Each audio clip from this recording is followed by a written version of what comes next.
filenya.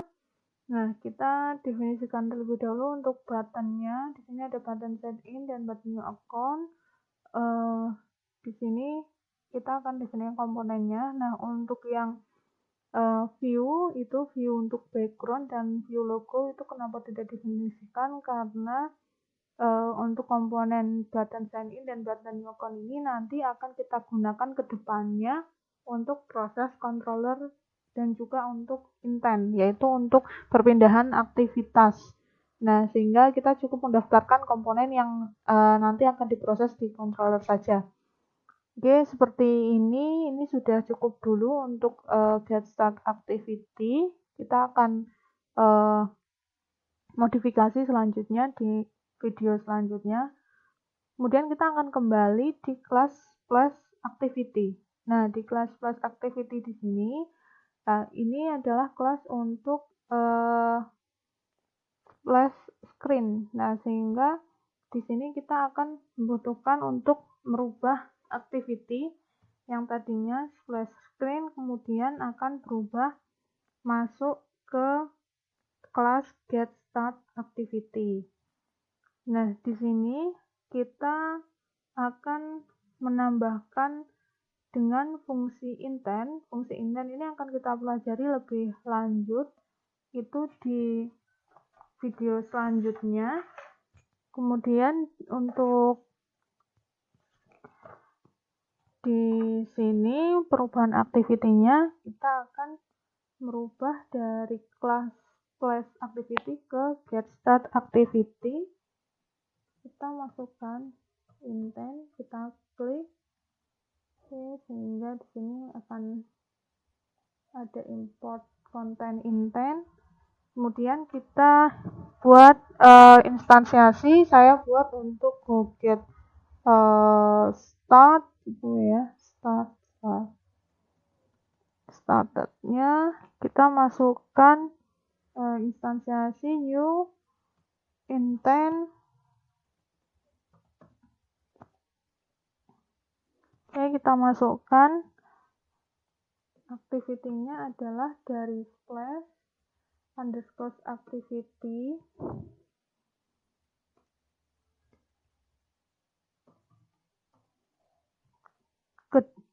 berubah ke dalam activity class get started activity dot class. Nah, selanjutnya kita akan merunning otomatis men-start activity perubahan intentnya.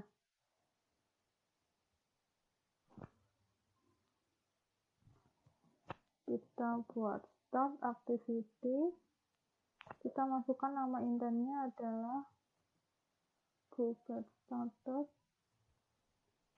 Kemudian kita tutup proses intentnya menggunakan finish. Nah, selanjutnya di sini kita akan menambahkan proses delay-nya. Proses delay-nya kita akan tambahkan di sini 2000. Oke. Saya tambahkan proses delay-nya 2000. Nah, ini untuk run delay-nya, proses perubahan ya jadi untuk intent nanti pengembangan selanjutnya di video selanjutnya kita bisa manfaatkan dari suatu komponen button ke button untuk berubah suatu activity, dan ini kita memanfaatkan animasi dengan jeda delay-nya 2000 mili untuk perubahan activity dari class plus activity ke get start activity.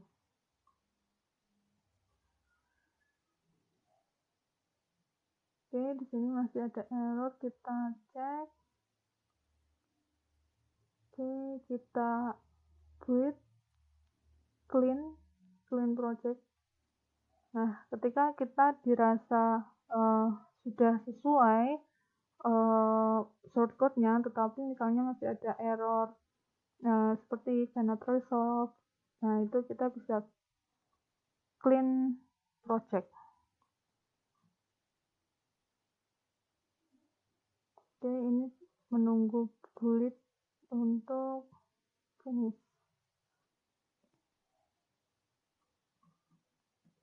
Setelah semua kita cek, kita clean project, tidak ada yang error, kita cek dari get start activity, splash activity, seperti ini. Nah, kemudian dari layoutnya juga sudah, activity get started dan juga activity splash-nya. Sekarang kita akan mendaftarkan semua activity kita ini ke dalam manifest. Di sini ada Android manifest.xml. Nah, di sini ada di dalam application ini ada Android allow backup, kemudian icon ini untuk icon IC launcher. Ini di video selanjutnya kita akan merubah untuk icon app kita. Kemudian label untuk app name-nya ini di string. Nah, di string app name-nya adalah job course ya. Kemudian kembali ke manifest. Di sini ada app name-nya. Kemudian di sini kita akan daftarkan. Di sini ada activity android name splash activity. Ini adalah activity pertama awal yang akan di running si mesinnya Android nanti. Kita akan daftarkan di activity awal. Nah, kemudian tadi ada activity splash activity. Nah, kita juga harus mendaftarkan activity ini di dalam Android manifest. Ketika kita sudah membuat activity tetapi tidak didaftarkan di Android manifest, maka nanti akan error. Jadi tidak bisa meload aplikasi activity tersebut. Nah, kita akan tambahkan activity baru di sini di bawah activity untuk splash activity, kita tambahkan activity. Nah, di sini Android name-nya kita akan daftarkan yang get started activity. Kita tutup. Nah, ini kita sudah daftarkan. Nah, jadi di sini ketika di awal di sini sebagai intent action main.main-nya, intent filter di action.main, ini adalah activity yang akan pertama kali di load.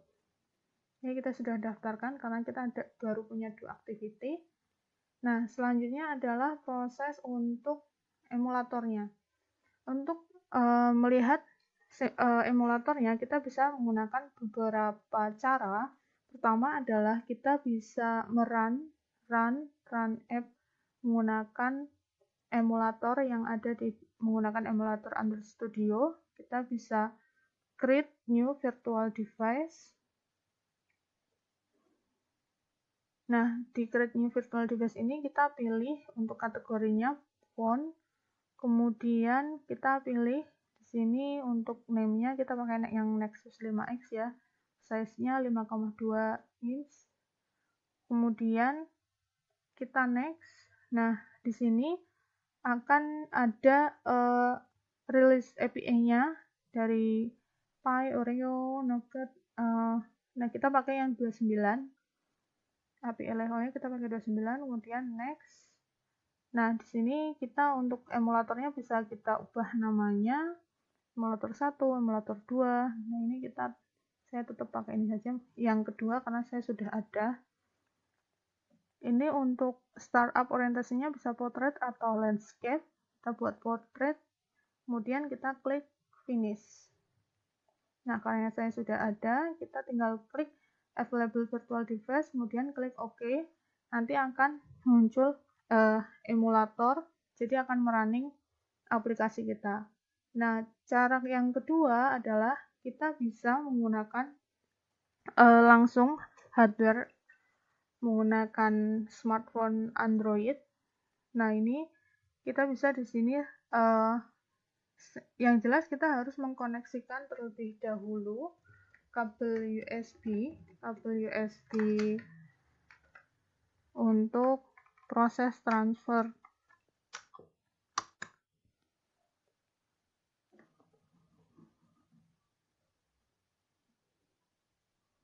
Nah, kabel USB-nya dengan HP-nya.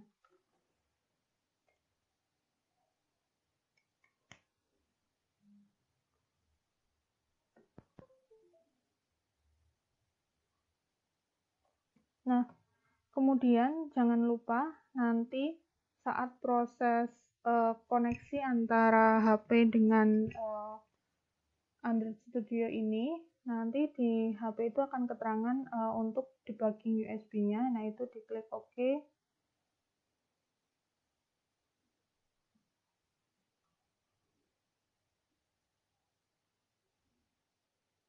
Nah, di sini akan keluar device connected device-nya. Di sini saya ada Xiaomi Redmi Note 9 Android 10 API 29. Nah, di sini kita bisa klik OK. Nah, tunggu sampai proses Gradle.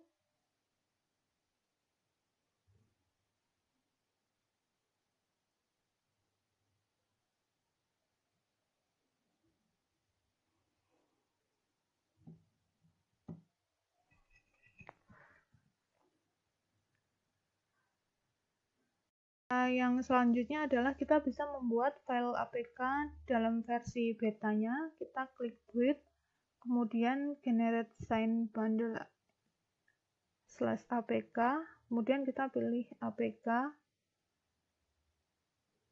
klik next. Nah, kemudian di sini kita membuat case storePad-nya, kita create new. Nah, misalnya kita buat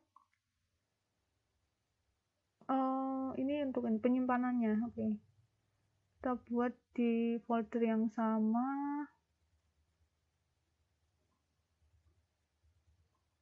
File name-nya misalnya job course. Kita klik. Nah, kemudian kita password.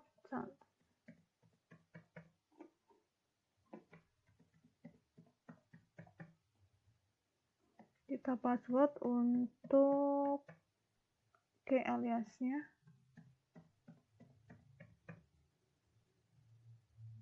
Kita klik OK. Ini kita isi. Soalnya di sini job course gini aja.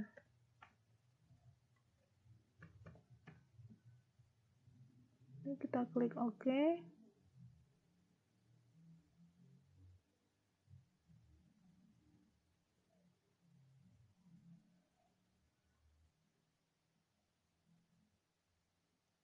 Kita tunggu sampai key-nya terbuat.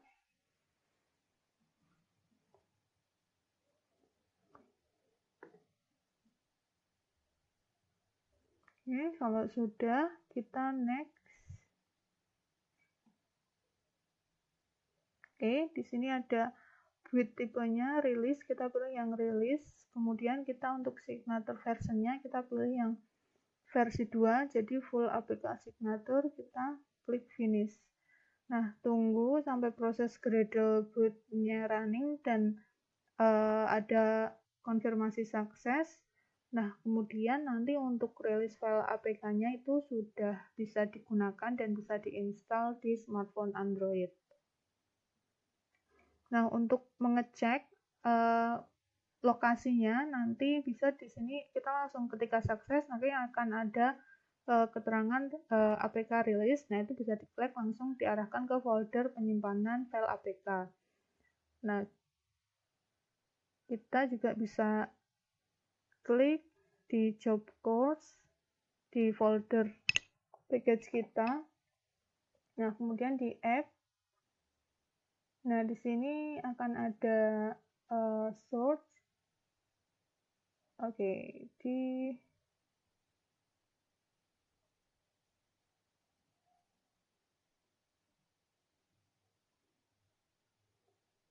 search untuk memang kalau proses Gradle-nya belum selesai, ini belum akan muncul folder release-nya. Nanti akan ada folder release di mana APK itu tersimpan. Dan file APK tersebut bisa kita install di smartphone Android.